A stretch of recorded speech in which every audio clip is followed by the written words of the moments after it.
Hello everyone, in this video we will start organic chemistry. So इसमें हम लोग types of reaction देखेंगे, जिसमें कि सबसे पहले हम लोग सब्स्टिट्यूशन रिएक्शंस को कवर करेंगे।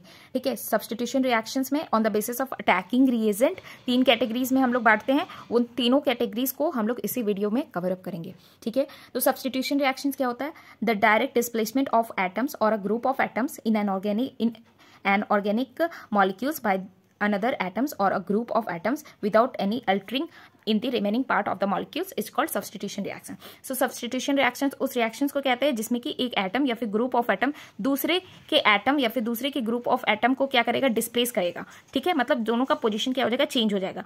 विदाउट रिमेनिंग पार्ट जैसे का तैसा रहेगा, बट एक एटम या फिर ग्रुप ऑफ एटम मतलब अदर मॉलिक्यूल्स के साथ क्या हो जाएगा? डिस्प्लेस हो जाएगा। उसको हम लोग कहते हैं सब्स्टिट्यूशन रिएक्शन। जैसे कि ये देखो एग्जांपल है, यहाँ पे बेंजीन लिए हैं, क्लोराइड लिए हैं, FeCl3 के प्रेजेंस में क्या हो गया? ये यहाँ का जो C है, एक मोल C जो है, एक एटम जो है C का क्लोरीन का, वो बेंजीन पे जाके बैठ जाएगा। ठीक है, और यहाँ का जो एक हाइड्रोजन है वो निकल के Cl के साथ जुड़ जाएगा। ठीक है, तो यहाँ पे क्या हो रहा है? एक एटम, एक ये जो है इसका एक एटम इसके साथ मिलके कंबाइन करके एक बना लिया, और इसका एक एटम इसके साथ मिलके कंबाइन कर दिया। ठीक है, तो यहाँ पे क्या हुआ? डिस्प्लेसमेंट हुआ एक एटम से दूसरे एटम्स में। ठीक है, तो इसी को हम लोग सब्स्टिट्यूशन रिएक्शन कहते हैं। ये इसके एग्जांपल हो जाएंगे। बेंजीन प्लस क्लोराइड को FeCl3 के साथ किए हैं तो क्लोरोबेंजीन और हाइड्रोजन क्लोराइड निकल गया। ठीक है, उसी तरीके से यहाँ पे हम लोग लिए हैं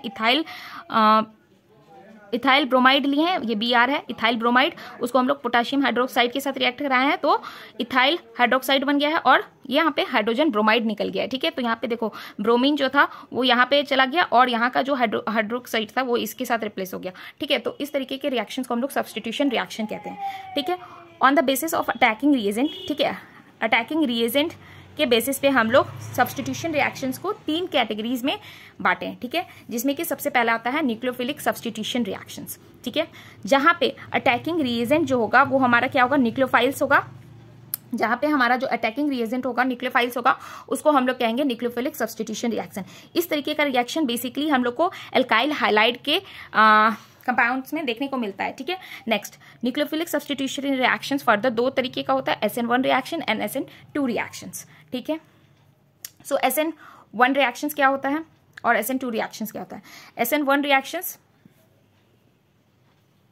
एक मिनट, हाँ, सो SN1 रिएक्शंस क्या होता है? ये एक यूनिमोलिकुलर रिएक्शंस होता है, और SN2 रिएक्शंस क्या होता है? बायोमोलिकुलर रिएक्शंस होता है। SN1 रिएक्शन जो होता है वो फर्स्ट ऑर्डर रिएक्शंस को क्या करता है? फॉलो अप करता है, जबकि SN2 reaction second order of kinetics को फॉलो करता है। ठीक है, मैकेनिज्म देखिए SN1 रिएक्शंस का, तो इसमें जो मैकेनिज्म हम लोग करते हैं SN1 रिएक्शन के, ये 2 स्टेप में होता है, और SN2 जो होता है वो सिंगल स्टेप में होता है।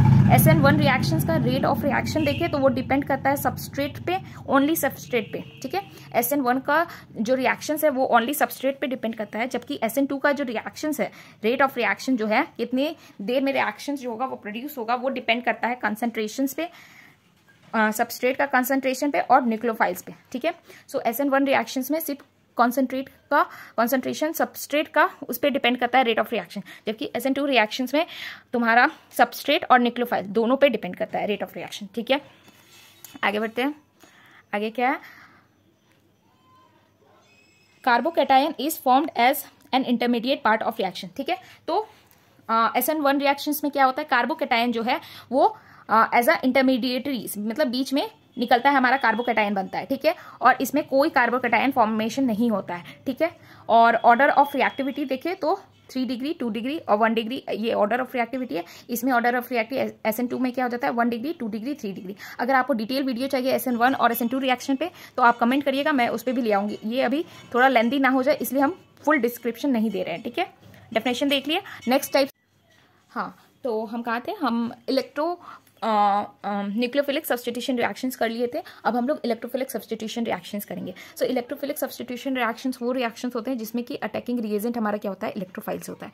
एंड इस तरीके का रिएक्शन हमको ज़्यादातर एरीन्स और एरोमेटिक कंपाउंड्स में देखने को मिलता है। यहाँ पे एरीन्स है जो कि नहीं विजुअल हो रहा है। ठीक है, सो एरीन्स और एरोमेटिक कंपाउंड्स में हमको इलेक्ट्रोफिलिक सब्स्टिट्यूशन रिएक्शन देखने को मिलते हैं। एग्जाम्पल हो जाएगा हैलोजिनेशंस, नाइट्रेशंस, सल्फोनिफिकेशंस एंड फ्रीडल क्राफ्ट रिएक्शंस। ठीक है, नेक्स्ट आगे बढ़ते हैं।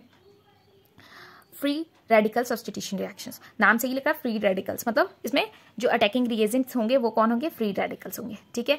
And this types of reactions placed at a high temperatures और प्रेजेंस ऑफ यूवी रेडिएशन, ठीक है। सो जो फ्री रेडिकल सब्स्टिट्यूशन रिएक्शंस होगा ना, ये जनरली हमको कब देखने को मिलेगा, जहाँ पे टेम्परेचर बहुत ज़्यादा हाई होगा या फिर अल्ट्रावायलेट रेडिएशंस के प्रेजेंस में हम लोग को फ्री रेडिकल सब्स्टिट्यूशन रिएक्शंस देखने को मिलेगा। और इस तरीके का जो रिएक्शंस है वो जनरली हम लोग को किस में देखने को मिलता है, अल्केन्स में देखने को मिलता है, ठीक है। सो हम लोग ने कहाँ तक पढ़ा था,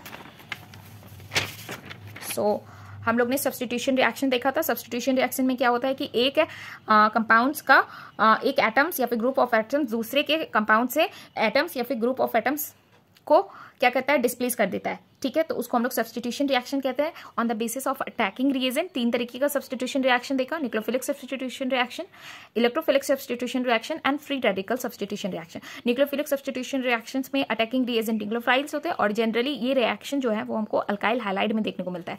इसमें हम लोग SN1 और SN2 रिएक्शंस को देखा, ठीक है। एंड फिर हम लोग ने इलेक्ट्रोफिलिक सब्स्टिट्यूशन रिएक्शन देखा, जो कि जनरली हम लोग को एरीन्स और एरोमेटिक कंपाउंड्स में देखने को मिलता है, और फ्री रेडिकल रिएक्शन जो है वो एल्केन्स में देखने को मिलता है।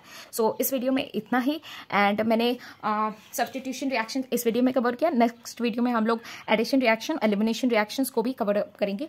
सो I hope you like my videos. Thanks for watching. See you in the next lecture. Bye bye.